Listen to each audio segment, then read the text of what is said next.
Yang dilaknat oleh Allah adalah orang-orang yang membenci anak cucu Nabi Muhammad. Aitrati Rasulullah. Siapa mereka? Mereka adalah Sayyidina Ali, Sayyidatina Fatimah, sanaknya Sayyidina Hasan dan Husain wa dzurriyyatihima, dan anak cucu Sayyidina Hasan dan Husain, mereka ahlul bait. Mereka ahlul bait. Simak video berikut. Silakan. Orang-orang yang menghalalkan untuk menindas, menyakiti, menghina keluarga suci Nabi Muhammad. Hati-hati. Yang dilaknat oleh Allah adalah orang-orang yang membenci anak cucu Nabi Muhammad. Aitrati Rasulullah. Siapa mereka? Mereka adalah Sayyidina Ali, Sayyidatina Fatimah, sanaknya Sayyidina Hasan dan Husain wa dzurriyyatihima, dan anak cucu Sayyidina Hasan dan Husain, mereka ahlul bait. Dan jangan kau benci mereka. Kalau mau tanya dalilnya, apa dalilnya cinta kepada ahlul bait? Quran nanti ditafsirkan beda, hadis tafsirkan beda. Tak perlu dalil. Tak perlu dalil. Hubbullah wa hubbur rasul. Hubbun nabi, hubbu ahlul bait was sahabah. Ini butuh hati, enggak butuh dalil. Butuh hati yang bersih mencintai mereka. Tak perlu dalil, kif. Orang yang bersahabat dengan Nabi ditanya, wajib nggak kita cintai mereka? Itu majnun. Anak cinta sama guru ana, teman guru ana hargai. Anak cinta dengan istri ana, teman istri ana cintai. Wakif inti cinta Nabi, nggak cinta dengan sahabat Nabi? Sudah nggak perlu dalil, nggak usah Quran, nggak usah hadis, pakai akal. Orang yang Allah pilih menjadi sahabat Nabi, kau benci? Yang kedua, orang yang Allah pilih menjadi itrah, anak turun Nabi Muhammad, keluarga Nabi Muhammad, kau benci? Dalam hadis sahih disebutkan, lau anna rajulan safana bainar rukni wal maqam, thumma laqiyallah wa huwa mubghidun li ali Muhammad dakhalan nar.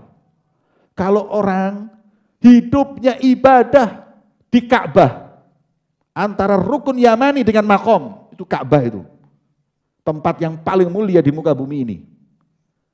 Multazam. Di situ dia ibadah. Dia sujud sama Allah. Sofana maknanya bersimpuh di hadapan Allah di situ. Sampai seumur-umur, sampai mati. Kemudian bertemu dengan Allah. Mati, meninggal. Wa huwa mubghidun li ali Muhammad. Dalam keadaan dia benci dengan anak cucu Rasulullah. Kata Nabi Muhammad, dakhalan nar. Udah gak usah dihisab, masuk neraka ini orang. Mana amal ibadah ente? Kalau sudah ada bughd fil qalb, ada iri dengan ahlul bait. Kalau ente mengatakan, kenapa sih?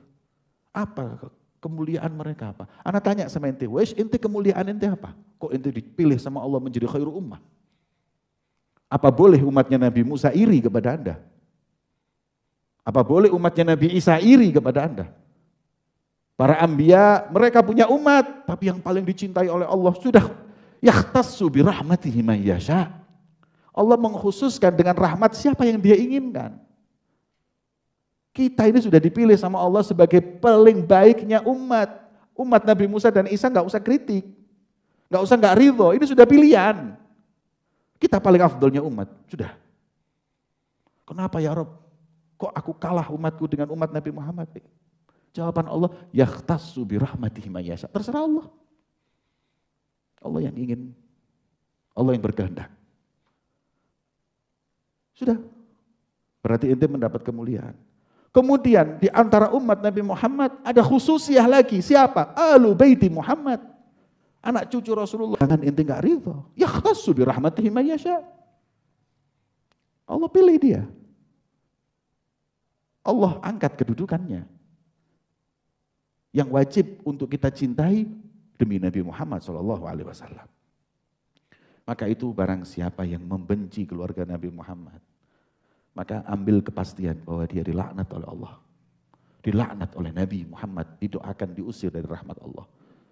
Maka kalau ada sedikit pun hasad, ada sedikit pun benci di hati kita untuk anak cucu Rasulullah SAW, minta, nangis kepada Allah. Gimana ente ada kebencian, ada kehasutan, di hatimu atau iri dengan sesuatu yang telah Allah Subhanahu wa taala tentukan? Ya. Ketika Nabi Shallallahu alaihi wasallam berdakwah, mengajak orang semua dekat kepada Allah. Jasa Nabi nggak bisa dilupakan. Kemudian apa yang harus aku minta kepada umatku agar mereka bisa menjalas jasanya Nabi Muhammad? Kata Allah Subhanahu wa taala, "Hei Muhammad, sampaikan kepada umatmu, qul, hei Muhammad, qul, la as'alukum alaihi ajra." Dari semua yang telah diperlakukan oleh Nabi Muhammad, Nabi sudah membuat kita paling afdalnya umat.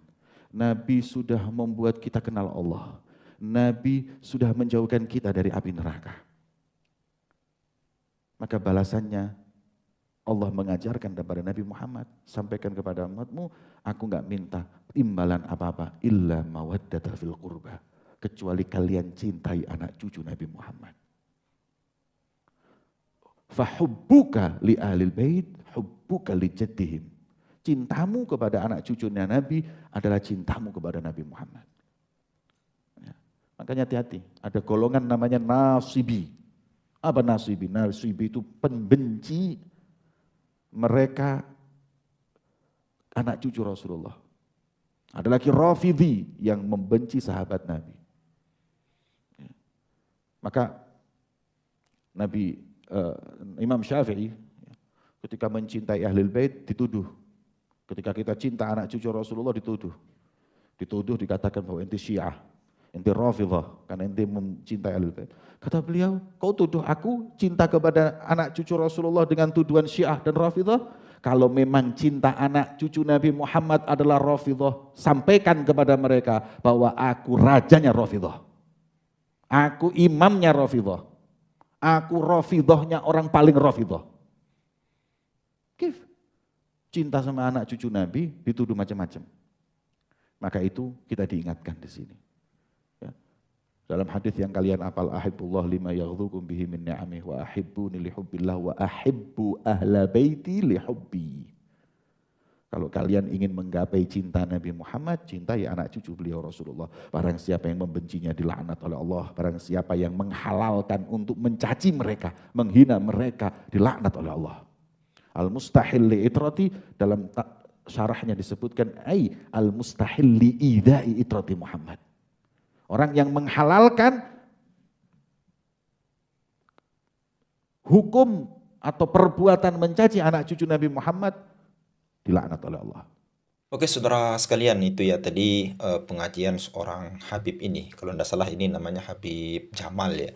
Dimana salah satu penyampaiannya yang sangat bergejolak di hati kita. Dia menyampaikan salah satu tafsir daripada salah satu hadis Nabi Muhammad ya, kalau tidak salah tadi saudara sekalian. Dan ternyata dari sekian banyak tafsiran-tafsiran yang ada, ya ketika ada orang, memang benar yang disampaikan, ketika ada orang yang membenci pada zuriyah Nabi Muhammad SAW, maka dia tidak akan dicintai oleh Allah. Barang siapa yang cinta Nabi Muhammad juga akan mencintai daripada keturunan Nabi Muhammad. Tidak akan sempurna cinta kita ketika kita hanya cinta kepada Nabi Muhammad dan membenci daripada keturunannya.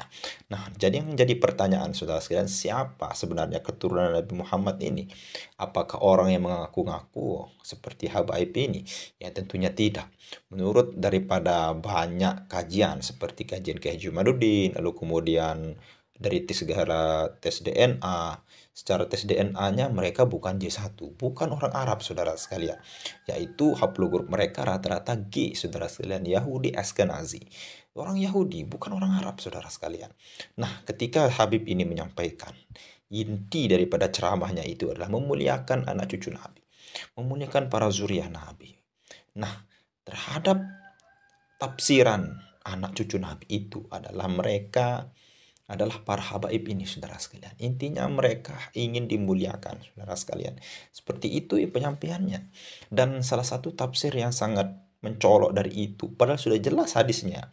Ahli baiti kata Nabi saya, lalu kemudian saya Nabi Muhammad, lalu kemudian Ali, lalu kemudian Siti Fatimah, lalu kemudian Hasan dan Husain saudara sekalian. Tapi Habib Jamal ini menyampaikan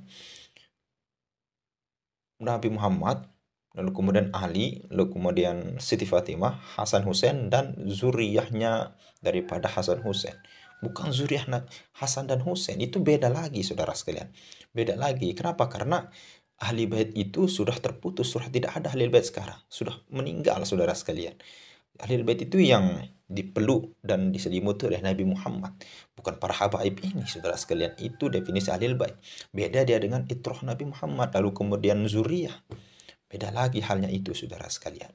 Nah, ini salah satu hadis, salah satu dalil yang diselewengkan tafsirannya. Semata-mata niatnya satu saudara sekalian, yaitu untuk memuliakan daripada golongan mereka saudara sekalian.